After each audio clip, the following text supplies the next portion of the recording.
Hello, everyone. Welcome to another episode of UnPontificated. And today I want to take a look at an episode of CBC The National, At Issue. At Issue is a political commentary show hosted by Rosemary Barton, and she usually has Chantal Libert, Andrew Coyne, and Althea Raj as people expressing their opinions on particular topics. This particular one is, I want to take a look at what they're saying about Trump and his 25% tariffs that he wants to impose on Canada, and what he wants Canada to do to avoid him adding those tariffs. Mainly the border. He wants Canada to strengthen its border. And of course, there is the NATO 2% military spending, 2% of GDP that he wants Canada to do. He hasn't mentioned this particular incident, this particular point, but I'm sure it'll come to pass. But let's take a look at this episode, and I will opine on it at some point. So what's been made of how the federal government and provinces are responding to Donald Trump's demands or threats? How united is the Team Canada approach? I'm Rosemary Barton, here to break it down on At Issue tonight. Chantal Libert, Andrew Coyne, and Althea Raj. Good to have the three of you back together again.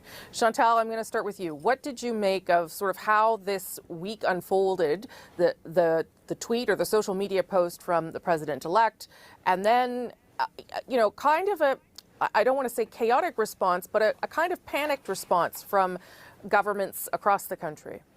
Here's the tweet that Rosemary Barton was referring to, that Donald Trump wrote on Truth Social. He says, "I had a very productive meeting with Prime Minister Justin Trudeau of Canada, where we discussed many important topics that will require both countries to work together to address, like the fentanyl and drug crisis that has decimated so many lives as a result of illegal immigration, fair trade deals that do not jeopardize American workers, and the massive trade deficit the US has with Canada. I made it very clear that the United States will no longer sit idly by as our citizens become victims to the scourge of this drug epidemic, caused mainly by the drug cartels and fentanyl pouring in from China. Too much death and hardship. Prime Minister Trudeau has made a commitment to work with us to end this terrible devastation of US families." He also spoke about many other important topics like energy, trade, and the Arctic. All are vital issues that I will be addressing on my first days back in office and before. Let's continue. I don't think it was a week that would have made Canadians who were watching the premiers and some of the opposition leaders reassured that 4 years of Donald Trump would not cause havoc in this country. Why? Not so much because of the threat, but because there's an expression in French. It goes like to run around like hands whose head has been cut off. Yes. And that is basically what the premiers looked like for most of the week. Yeah. With suddenly, the Premier of Ontario deciding that he's going to give up on a deal with Mexico as a reaction. The Premier of Saskatchewan, no less, wants to negotiate his own trade deal with the United States. The Premier of Alberta, based on no evidence, wants to send the police to her border because she thinks that the federal government is doing a poor job. Seriously, there was a shift between what they said coming out of the meeting with the Prime Minister and what they have been saying today, and I believe it's based on possibly people telling them, what in the world is the spectacle that you are offering to Canadians? Because it looked like nothing that should come from serious, mature political leaders. It looked like a lot of internal politics, whether, it's Doug Ford getting ready for an election, Danielle Smith positioning herself. But what did you make, Andrew, of how that then looks to a president-elect who's looking for leverage and looking to get something out of us? No, it's looking delightful. I'm sure he's hugging himself. Look, this country is, not to put too fine a point on it, under attack by the president-elect. And this will not be, by any means, the only such volley he's going to launch against us. But rather than standing together or standing tall, a number of people in this country have taken the opportunity at this particular moment in history to fall to pieces. Yeah, I agree with Andrew Coyne and what Chantal Hébert said there. I don't think Canada really realizes, what a strong nation it is. I think we have an inferiority complex. Like if Donald Trump says jump, we're going to say how high. Yes, Donald Trump is unpredictable, and Donald Trump is coming from a position of strength. But so is Canada. Canada is not a country that America doesn't need. There's some things here in Canada, whether it's our lumber, even our oil. We sell, I believe, 60% of our oil to the States.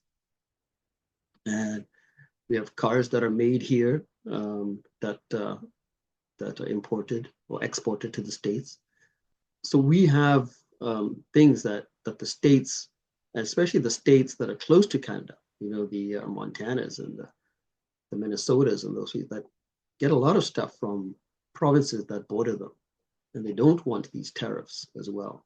So we cannot kowtow as weaklings and wimps just because Donald Trump is speaking. Like, we've got to be stronger. Like, I just don't understand. Whether it's prostrating themselves in front of Donald Trump saying, yes, sir, no, sir, we've been bad boys and girls, sir. We've done a terrible job with the border, which is a completely made-up charge. Doesn't apply to Canada at all, doesn't even apply to Mexico anymore. They've been tightening up quite an enormous amount. So on the one hand, either doing that or taking the opportunity more cynically to put the boot in to their political enemies, in this particular case, the Prime Minister, who, God knows, it's fun to do, but there are moments when it's better or worse to do that. And this is not the particular moment on this particular issue that you want to be siding with Donald Trump. So for the premiers to be running around, as Chantal said, inventing new powers for themselves is certainly on brand for a lot of them, but it's not particularly, I wouldn't describe that as putting country first. I would say that's putting personal and political interests first at a moment when we can least afford it. Althea. We are basically seeing the consequences of personal attacks and the dehumanizing of your opponents. If you spend year, 2 years, 3 years telling people that Justin Trudeau is a threat to the country, that he is the spawn of the devil and is responsible for every ill plaguing the country, how do you, in all good conscience, tell the people that you have been telling that you cannot trust this person, I'm going to put aside my own personal feelings about him and I'm going to help him win? I don't really agree there with Althea Raj. Because, well, no one has said that that Trudeau is the spawn of the devil, but he definitely is the reason for the issues that we have here in Canada right now. He is the reason for the housing crisis. He is the reason that for the immigration issues that we have. He is the reason, even for inflation, for the fact that he has put these carbon taxes on our energy sector, and hence the all the consumer prices, increase in prices comes to the consumer. There are ways, and he's not thinking about it, where he can lower the prices, can come down a tad, but he's not doing them. He's just, as we hear, he's going to increase the carbon tax even further, and then he's printing money to give us money, and that just adds to inflation. Doesn't make sense. So Althea, I think you're wrong in saying that we're ascribing the issues, the ills of Canada to Trudeau, and hence we still can't, I guess, help him win, is the way she put it. I think it's not about Trudeau winning, it's about Canada winning. That's what we want. And we have to put Canada first. Anyway, let's continue to hear what she says. Because what you've been saying is he can't get the job done. And that is the situation that some premiers find themselves in, that the He's not getting the job done. He can't get the job done. I don't know what Althea is saying. Leader of the official opposition finds himself in. And so that, I think, is going to be a really big challenge. I think I was a little encouraged, frankly, to see a very positive, let's all come together message from some of the premiers, even premiers that have had very visible disagreement with the prime minister. I'm thinking of Quebec Premier, for example, François Legault. Even Doug Ford's message in the span of just a few days has changed quite a bit. There's a little bit of public posturing, but behind closed doors, we're told he's being quite constructive.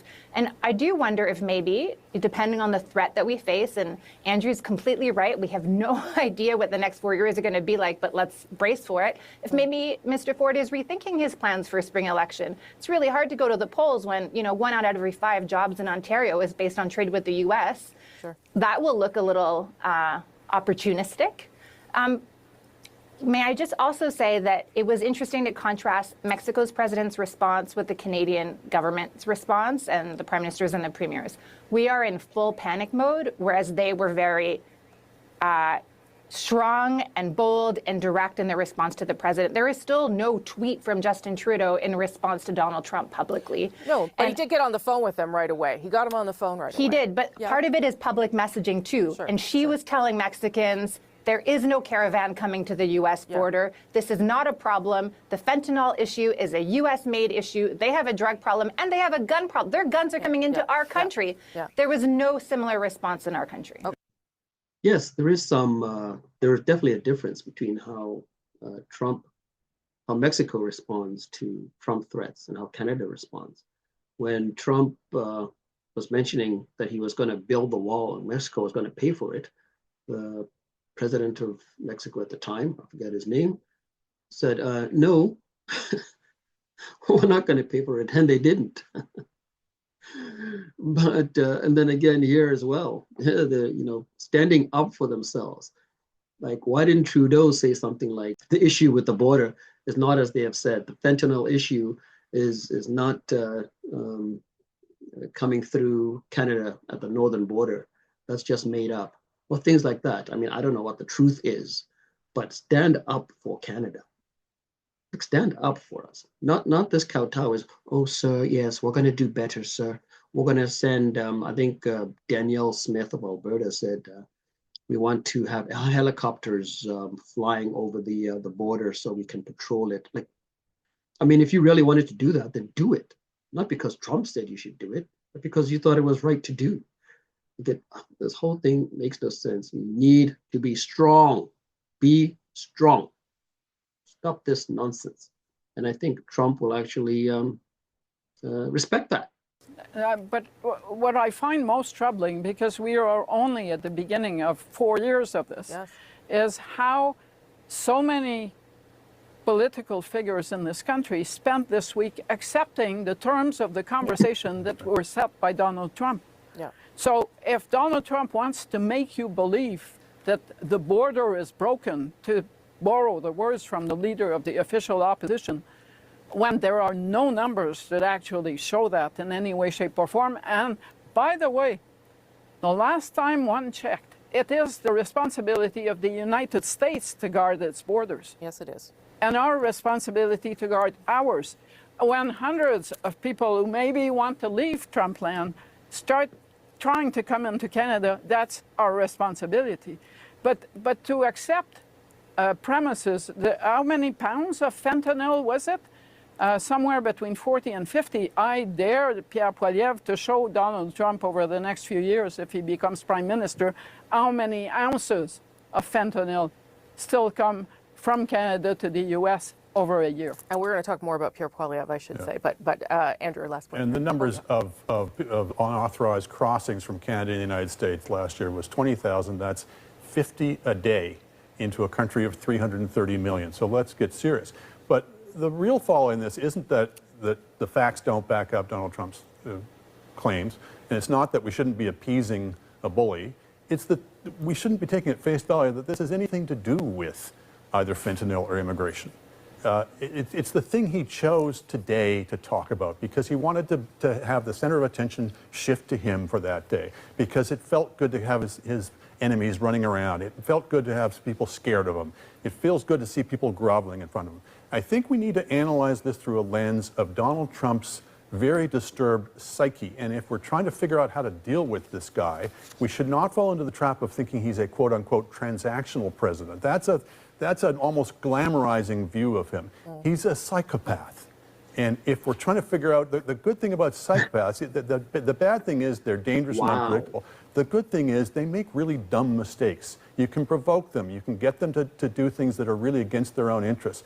And that's the kind of thing that if people were keeping their heads about, they'd be thinking about, how do we figure out a way to get inside this guy's head and make him make mistakes? Not, how can we appease him today so we can get through the next news cycle? Yeah, Trump, I don't know if I would call him a psychopath. I would say he has psychopathic tendencies. I think Andrew Coyne is right in the sense of he does want to see what will happen if he makes a particular statement. But that's not altogether different from any other politician. And when they talk about, Doug Ford trying to be opportunistic, again, not different from any other politician.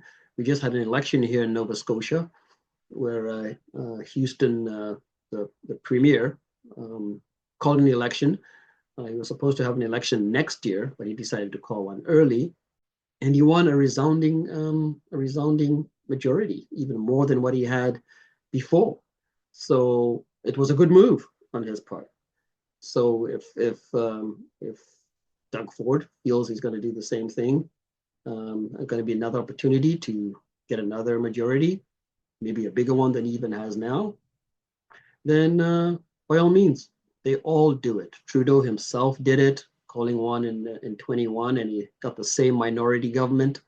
For him, it was not a good move, except he got Jagmeet to back him up till next year. Unbelievable. So anyway, look, Trump is going to make all kinds of moves. He's going to talk about tariffs. He says tariffs is his favorite word.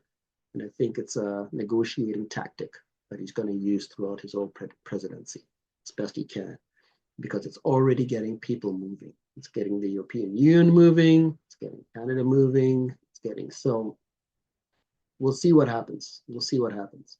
But I think I think it won't happen. I still think that Trudeau will be gone by the end of March of 2025. We'll have a new Liberal leader. Trudeau will not run again. And we'll see what happens with this particular 4 years of Donald Trump. I think it's going to be exciting. And tell me what you guys think. Like, do you think that Trudeau will impose a 25% trade tariff on Canada's goods going into the States? Or do you think it's just a scare tactic? Let me know what you think. And also, guys, if you like some of this content, please like and subscribe. I really will appreciate it very much. Well, I will see you next time. Bye-bye.